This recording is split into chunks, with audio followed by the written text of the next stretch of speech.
और चलिए आगे बढ़ेंगे, बात कर लेते हैं राइट टू हेल्थ बिल की। इस बिल को लेकर गतिरोध खत्म होता दिख रहा है। डॉक्टर्स और सरकार के बीच सहमति बन चुकी है। ज्वाइंट एक्शन कमेटी के चेयरमैन डॉक्टर सुनील चुग के नेतृत्व में चिकित्सकों की मुख्य सचिव स्तर पर वार्ता हुई। इसके परिणाम सकारात्मक रहे। राइट टू हेल्थ में चिकित्सकों के हितों का समावेश किया गया है और बिल के अलावा राज्य में चिकित्सकों को आ रही परेशानी के अन्य बिंदु पर भी सैद्धांतिक सहमति बनी है।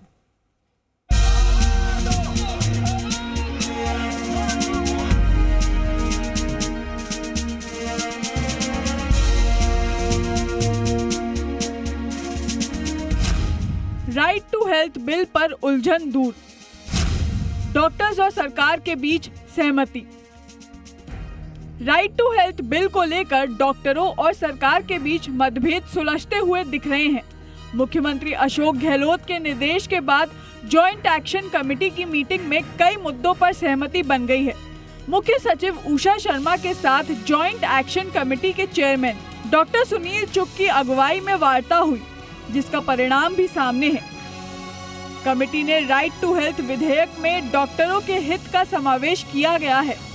सीएम गहलोत ने पहले ही हरी संकेत दे दिए थे कि डॉक्टरों को विश्वास में लिए बिना वह विधेयक विधानसभा में पास नहीं किया जाएगा। आपको बता दें कि doctor right to health bill में कुछ मुद्दों को लेकर प्रदेश भर में विरोध और आंदोलन कर चुके हैं। खासकर इमरजेंसी में डॉक्टर किसी भी रोगी को इलाज के लिए मना नहीं कर सकते, भले ही उसके पास पैसे हो या नहीं। डॉक्टरों का तर्क था मुफ्त में इलाज करने के लिए बाध्य करना गलत है। बहरहाल मुद्दों पर सहमति बनने के बाद उम्मीद की जा रही है कि विधानसभा से पास होने के बाद प्रदेश के लोगों को स्वास्थ्य की बेहतर व्यवस्था मिल पाएगी। आपको बताते हैं कि किन प्रमुख मुद्दों पर डॉक्टर और सरकार के बीच सहमति बनी है। बिल में स्पष्ट और सही शब्दों का समावेश किया जाए जिससे समझने में आसानी हो, जैसे दुर्घटना, आपात स्थिति, आपातकालीन देखभाल, परिवहन और प्राथमिक उपचार इसमें शामिल होनी चाहिए। इस बिल में प्रस्तावित अधिकार केवल राजस्थान राज्य के निवासियों के लिए होने चाहिए। निजी अस्पतालों पर मुफ्त स्वास्थ्य सेवाओं का बोझ नहीं डाला जा सकता है, जो पहले से ही संकट में है। इसे सार्वजनिक और नामित अस्पतालों के लिए ही किया जाना चाहिए। अस्पताल में कर्मचारियों और उपलब्ध सुविधाओं के बिना इलाज की बाध्यता न होने पर सहमति। भुगतान के बिना सभी आपात स्थितियों का इलाज करने की बाध्यता नहीं होगी। दुर्घटना पीड़ितों के लिए मुफ्त रेफरल परिवहन सुविधा की व्यवस्था सरकार के जरिए करने पर सहमति।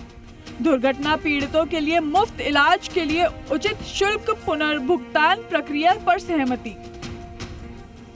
जिला स्वास्थ्य समिति में ग्राम प्रधान और अन्य स्थानीय प्रतिनिधि के शामिल नहीं करने को लेकर सहमति। डॉक्टरों और अस्पतालों के खिलाफ केवल एक ही शिकायत निवारण प्रणाली पर सहमति। शिकायतों की जांच के लिए केवल विषय विशेषज्ञों को शामिल करने पर सहमति। सभी प्राधिकरणों में निजी, सरकारी डॉक्टरों और आईएमए के पदाधिकारी या प्रतिनिधि शामिल किए जाने की सहमति। प्राधिकरण द्वारा अधिकृत किसी भी अधिकारी को तलाशी लेने और जब्त करने का अधिकार नहीं देने पर सहमति। द्वेषपूर्ण और झूठी शिकायतों के लिए दंड के प्रावधानों को शामिल करने की मांग को लेकर कानूनी विशेषज्ञों से चर्चा की जाएगी। प्राधिकरण के फैसले के खिलाफ सिविल कोर्ट के अधिकार क्षेत्र को पूरी तरह से वर्जित करना असंवैधानिक प्रावधान, इसे हटाने पर सहमति। मुफ्त दुर्घटना आपातकालीन उपचार और अन्य मुफ्त उपचार केवल सरकारी और नामित अस्पतालों में ही लागू करने पर सहमति। रोगियों के कर्तव्यों और जिम्मेदारियों को निर्दिष्ट करने पर सहमति। डॉक्टरों और स्वास्थ्य देखभाल प्रदाताओं के अधिकार स्पष्ट रूप से सूचीबद्ध और आरक्षित करने को लेकर सहमति बनी है। सीएम गहलोत की मंशा है कि राजस्थान के लोगों को बेहतर और गुणवत्तापूर्ण स्वास्थ्य सेवा मिले। इसके लिए सरकार ने राइट टू हेल्थ बिल लाने का ऐलान किया है। लेकिन बिल के जिस मुद्दों पर डॉक्टरों को ऐतराज था, सरकार ने उसे सुलझा लिया है। उम्मीद है कि सरकार जल्द ही अब इस दिशा में आगे बढ़ेगी।